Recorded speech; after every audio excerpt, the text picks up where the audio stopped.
नमस्कार उज्जैन, स्वागत है आप सभी का अभय न्यूज के 17 अप्रैल रविवार शाम के बुलेटिन में। मैं हूं आपके साथ आकांक्षा पिवाल। आइए देखते हैं दिन भर की प्रमुख खबरें। इस बुलेटिन के प्रायोजक है आरके डेवलपर्स। शानदार घर खरीदें अब अपने बजट में।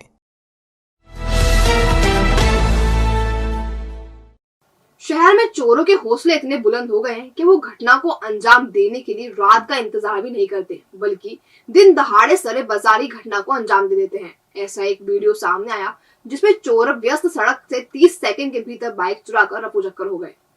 दशहरा मैदान स्थित बैंक ऑफ इंडिया के सामने से शनिवार रात 9:30 बजे होंडा शाइन मोटरसाइकिल क्रमांक MP 13 ET 2119 चोरी हो गई। यह बाइक कमला नेहरू नगर में रहने वाले मनीष परमार की थी। पल्सर बाइक से आए 3 बदमाशों ने वारदात को अंजाम दिया। तीनों CCTV कैमरे में कैद हो गए हैं। बदमाश आराम से बाइक के पास आकर रुकते हैं और मास्टर की से बाइक चोरी करके रफू चक्कर हो जाते हैं। महज 30 सेकंड में वह बाइक चोरी करके फरार हो जाते हैं। वारदात की रिपोर्ट मनीष ने माधव नगर थाने में दर्ज कराई है। अज्ञात चोरों के खिलाफ चोरी का प्रकरण दर्ज कर लिया गया है। 3 लोग एक गाड़ी पे आए, पल्सर पे थे तीनों, और वो सामने हमारे काम करने वाले कर्मचारी मनीष परमार की गाड़ी जो कि MP 13 ET 2119 जो सामने सिल्वर कलर की होंडा शाइन खड़ी थी, वो उनने 1 सेकंड के अंदर वो गाड़ी चुराई और कंट्रोल रूम की तरफ गए। मतलब देखा जाए तो एक चलते शहर में मतलब ज़्यादा रात भी नहीं हुई थी और इसी बीच चोर अपने इरादे बुलंद कर रहा है और चोरी कर रहा है और खुलेआम पुलिस को चुनौती दे रहा है। ऐसी घटना पहले भी हो चुकी है। 1-2 महीने पहले हमारे पास में ताना बाना बुटीक है, उनके यहाँ के कर्मचारी की भी होंडा शाइन गाड़ी चोरी हुई थी। उसकी भी रिपोर्ट माधव नगर थाने में है, जिसमें अभी तक कोई कार्रवाई नहीं हुई है।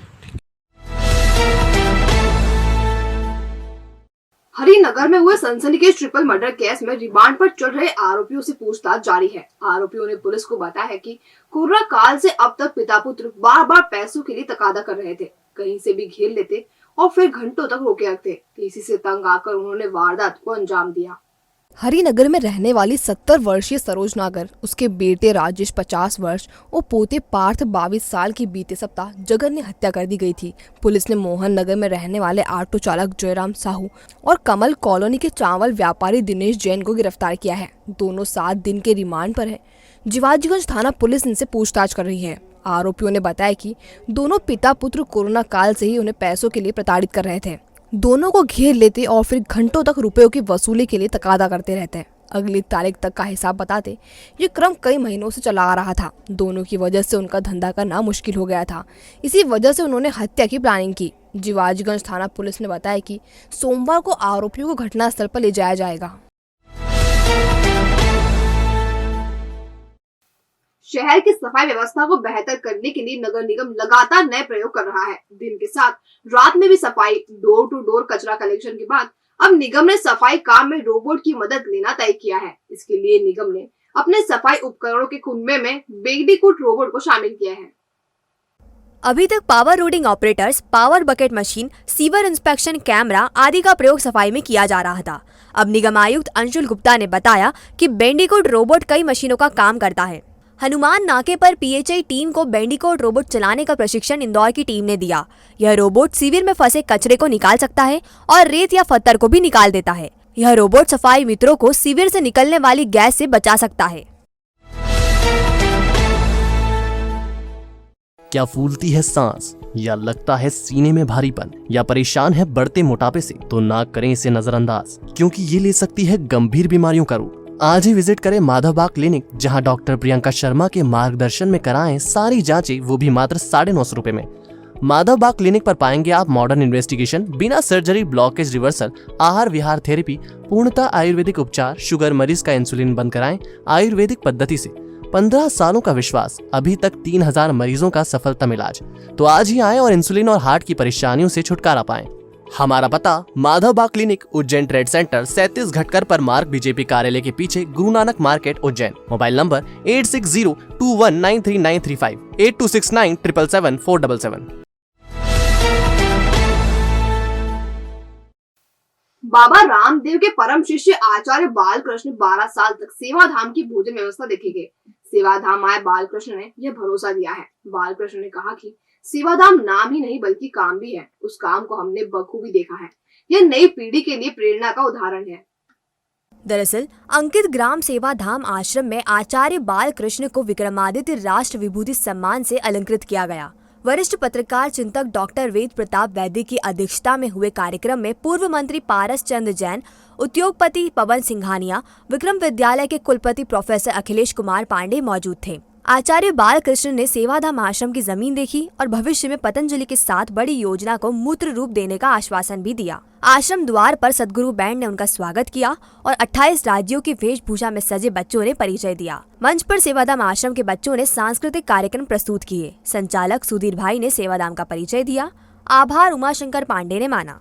सेवाधाम नाम नहीं है, काम है और उस कार्य को हमने बखूबी देखा है और ये एक उदाहरण है जिसके लिए कि हमारी आने वाली नई पीढ़ियों को भी कि किस तरह से सेवा करके हम अपने पिछड़े हुए वंचितों को, शोषितों को, दुखियों को, जो एक तरह से लावारिस जो पड़े हुए सड़क के लोगों को भी ला करके नया जीवन दे सकते हैं। तो यहाँ से प्रेरणा लेकर के हम सबको उस क्षेत्र में कुछ काम करने के लिए संकल्प लेना चाहिए और आदरणीय सुधीर जी ने पूरी टीम के साथ जो प्रयास किया बहुत स्तुत्य है, वंदनीय है।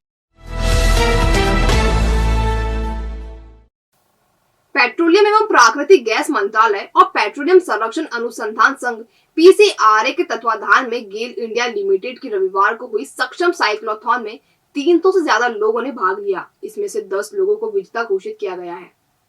6 किलोमीटर के साइकिल चालन के लिए स्टूडेंट्स के साथ पेशेवर साइकिल चालक गणमान्य नागरिक साइक्लोथॉन में शामिल हुए। कार्यक्रम के अंत में प्रतिभागियों के लिए लकी ड्रॉ का आयोजन किया गया। इसमें 10 विजेताओं को साइकिल प्रदान की गई। मुख्य अतिथि ने साइकिल चलाने के फायदे बताते हुए कहा कि साइकिल चलाने से न केवल व्यक्तिगत स्वास्थ्य ठीक होता है, अपितु देश की अर्थव्यवस्था भी ठीक होती है, क्योंकि आयातित तेल पर होने वाला खर्च इससे बचता है। शहरवासियों के स्वास्थ्य में सुधार, प्रदूषण और ईंधन निर्भरता को कम करने और व्यायाम का महत्व समझाने के लिए साइकिल चलाओ प्रतियोगिता रखी गई थी। पहले जो PCRA करके पेट्रोलियम कंजर्वेशन रिसर्च एसोसिएशन, इनको दिया हुआ एक काम है जो जितने भी पब्लिक सेक्टर है उनके माध्यम से ये रैलियाँ वगैरह कराती है। हम गेल इंडिया लिमिटेड, ये भी पेट्रोलियम के अंदर ही आती है पेट्रोलियम।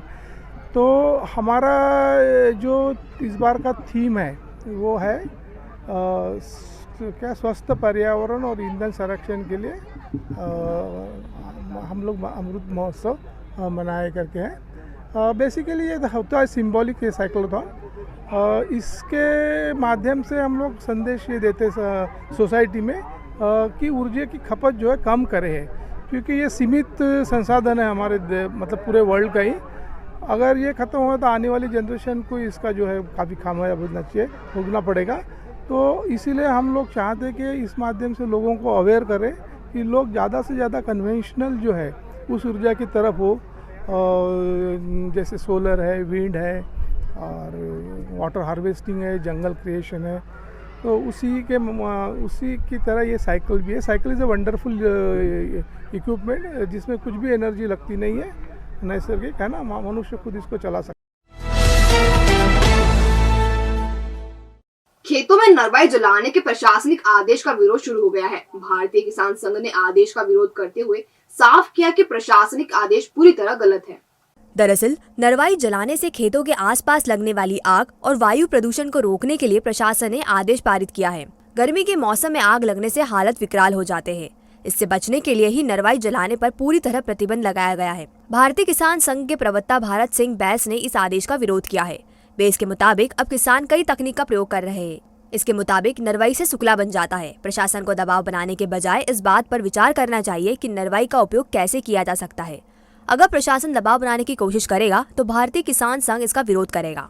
जो भूसा निकलता था हार्वेस्टर का, उसका सुखला बनाना चालू कर लिया है, तो इससे नरवाई जलाने से ज़्यादा नुकसान नहीं होता है। पर शासन द्वारा एक आदेश पारित किया गया है कि किसानों पर कार्रवाई की जाएगी। ये व्यवहारिक नहीं है।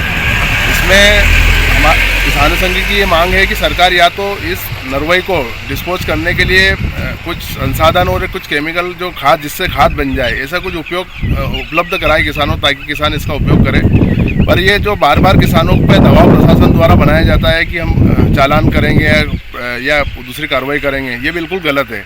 इसका भारतीय किसान संघ पूरी तरह से विरोध करता है। और अब खबरें दे दनादन। सामाजिक न्याय परिसर में संत शिरोमणि रविदास महाराज गुजराती सूर्यवंशी समाज ने 30 जोड़ों का विवाह कराया। इस मौके पर बड़ी संख्या में समाजजन मौजूद रहे। बीते 10 दिन में उज्जैन में बिजली की खपत में एकाएक वृद्धि हो गई। अभी 9.5 लाख यूनिट से अधिक बिजली की खपत रोजाना हो रही है। 10 दिन पहले यह आंकड़ा 6 लाख यूनिट के आसपास था। 25,000 की आबादी वाले क्षेत्रों में सीएम मोहल्ला क्लिनिक खोले जाएंगे, जहां डायबिटीज, बीपी सहित अन्य बीमारियों का उपचार हो सकेगा। ये क्लिनिक दिल्ली सरकार की तर्ज पर खोले जाएंगे। मध्य प्रदेश सरकार बहुत हद तक दिल्ली सरकार से प्रभावित नजर आती है। वह वहां की योजनाओं को मध्य प्रदेश में तेजी से लागू कर रही है। शादी का सीजन शुरू होते ही शहर में सूने मकानों में चोरी की वारदातें बढ़ गई हैं, जिसके चलते पुलिस ने दूर दराज की कॉलोनी में गश्त बढ़ा दी है। हनु फाइनेंस एंड सर्विस, सभी प्राइवेट और गवर्नमेंट बैंक से लोन सुविधा एक ही छत के नीचे। सभी प्रकार के लोन जैसे home loan, mortgage loan, business loan, personal loan, ग्रामीण क्षेत्र में ग्राम पंचायत के पट्टे पर लोन, तहसील के पट्टे पर लोन, व्हीकल लोन, कम से कम ब्याज दर पर loan. Hanu finance and service के साथ अब घर खरीदना हुआ आसान, घर लेने से बनने तक आपके साथ। और साथ ही अदर सर्विस जैसे इनकम टैक्स रिटर्न, दुकान का गुमास्ता, सभी प्रकार के इंश्योरेंस जैसे health insurance, life insurance, vehicle insurance, mediclaim और भी बहुत सी सुविधाएं। तो हनु फाइनेंस एंड सर्विस को बनाएं अपना फाइनेंशियल एडवाइजर। हमारा पता 121 14B JK हॉस्पिटल के सामने, Sindhi colony, Indore road, Ujjain. Mobile 7247766001। Director Sagar Chavda 9522251432। तो आपने देखा अभय न्यूज का आज का बुलेटिन। अगर खबरों को लेकर आपके पास कोई फीडबैक हो तो हम तक जरूर पहुंचाएं। कल फिर मिलेंगे नए बुलेटिन के साथ। नमस्कार।